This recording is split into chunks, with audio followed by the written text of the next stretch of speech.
600억인데 근데 30년 적지 않아요. 경제범죄를 그만큼 안 나니까 1,000만 원당 1년씩 부과해야 돼. 자기 통장을 빌려줘가지고 법인의 돈이 바로 싸졌다면 일종의 횡령죄 공범이 될 여지도 없진 않아요.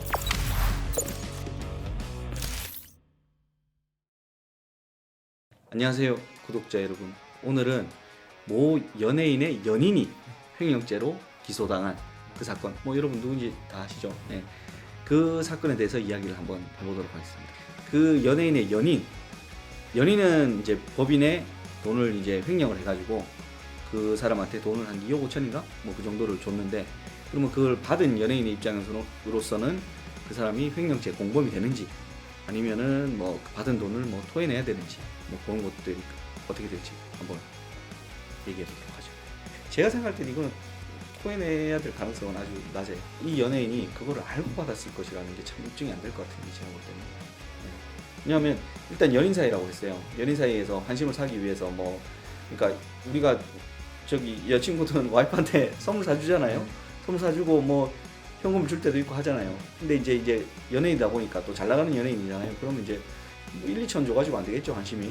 그러니까 이제 뭐 이제 단위가 이제 공 단위가 한 2억에 더 붙은 건데, 그 연예인 입장으로서는 그게 법인 돈을 빼온 건지, 뭐 지가 뭐 저기 지 월급 맨날 받아가지고 그 대표이사니까 월급을 얼마 책정해놨을지 모르죠. 아니면 배당 받아가지고 준 돈인지 뭐 알 길이 없잖아요. 그거 물어볼 필요도 없고, 기본적으로는 횡령죄에 가담했다고 보기는 상당히 어렵죠.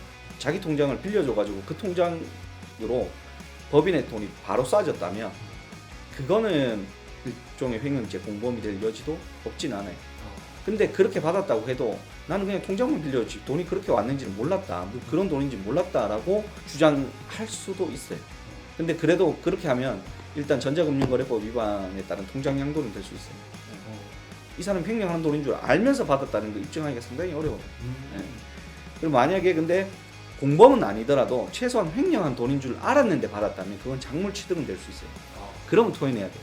예를 들어 처음부터 횡령 공범이 되려면 일종의 모의가 좀 있어야 돼요. 먼저 교사를 하거나 너 이거 돈 빼와라고 얘기하거나, 아니면 내가 통장 빌려줄 테니까 내 통장으로 넣어라고 하면서 내가 일종의 실행의 한 역할을 분담을 하거나, 아니면은 이제 실제로 횡령한 돈인 줄 알면서 그걸 은닉해주는 그런 행위를 하거나, 돈을 일종의 단순히 내가 받은 게 아니고 그 횡령한 돈을 단순히 취득하는 것과 그 돈을 숨겨주기 위해서 자기 집에 보관해줬다든지 뭐 이런 행동을 하면 공범이 될 수 있겠지만, 이미 횡령한 자금이라는 걸 안 상태에서 단순히 그 돈을 받는 것은 그냥 단순한 작물 취득이 될 수 있어요.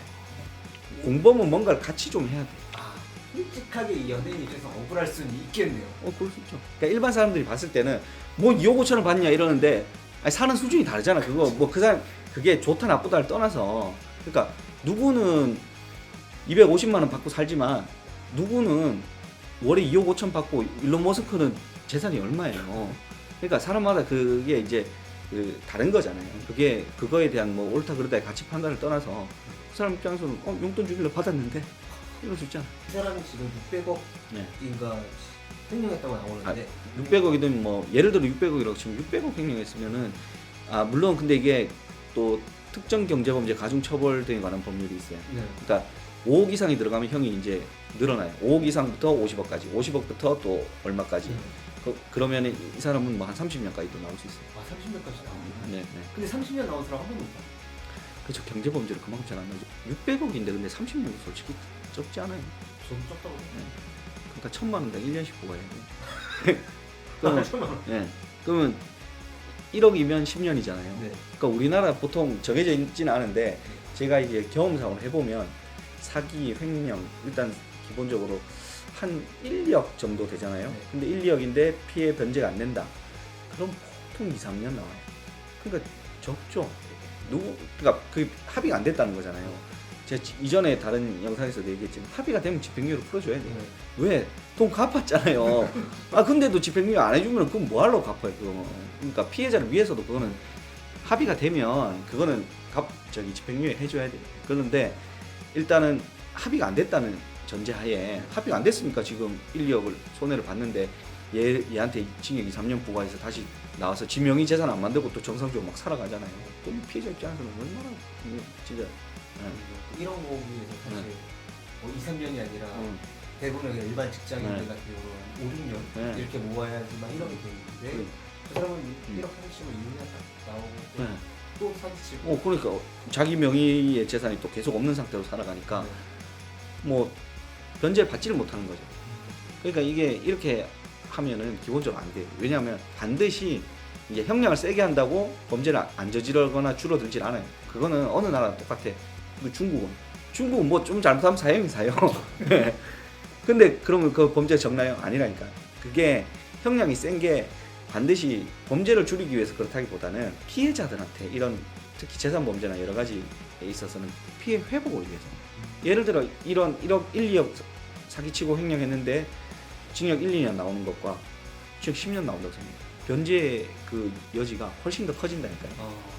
이걸 꼭 갚아야지. 예. 아니 10년 살래 1억 갚을래. 우리가 무슨 일을 해도 밖에 나가서 10년 동안 해가지고 1억은 갚을 수 있잖아. 진짜 무슨 일을 해도 내가 열심히 하면 그럴 거면 갚는다 이거죠. 최대한 갚으려고 노력을 엄청 많이 하겠죠.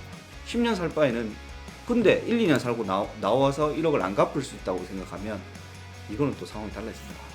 피해자들을 위해서는 사실 진짜 길어져야지만 갚으려는 의지라도 네. 있겠네요. 네. 그래서 예전에 제가 초임 변호사 때 어떤 재판장님이 아니 이게 형사 재판이 뭐 피고인 잡아놓고 뭐 변제시키게 하는 재판이냐 이게 좀 나는 그 회의적인 부분이 있다 이렇게 얘기하셨던 분이 있어요. 근데 나는 거기에 완전히 반대예요. 잡아놓고 변제시키는 거예요. 네. 그게 형사 재판이라고 생각해요. 피해자의 마음을 생각 안 하시는 거지. 그거는 법률과 실생활이 동떨어지면 안 돼요. 왜 처벌시키는데? 그건 뭐 국가의 만족을 위해서 처벌시키는 거예요? 아니면 그 사람 뭐 저기 어떻게 다음 범죄 저지르지 말라고? 아니 들어갔다 나오면 더 범죄자가 돼서 나온다니까요. 무조건 피해자 1번이에요. 오늘 이야기는 여기까지. 여러분의 생각이 또 다른 부분이 있다면 또 댓글이나 이런 것들로 항상 남겨주시면 감사하겠습니다.